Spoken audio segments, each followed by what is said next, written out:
এক গ্রামে এক খুব বুদ্ধিমান লোক ছিল। তার নাম ছিল রহিম।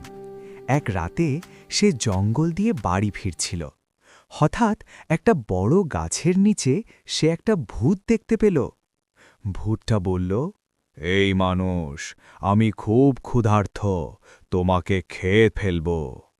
রহিম মোটেও ভয় পেল না। সে শান্তভাবে বলল, ঠিক আছে, কিন্তু আমাকে খাওয়ার আগে একটা কাজ করে দাও। ভূত অবাক হয়ে বলল, কি কাজ?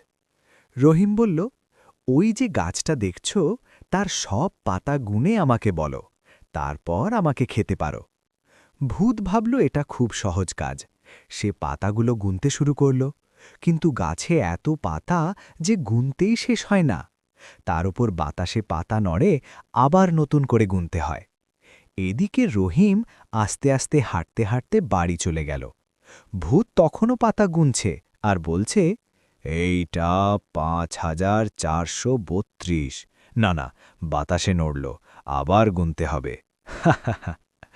শিক্ষা, বুদ্ধি থাকলে বড় বিপদ থেকেও সহজে বাঁচা যায়।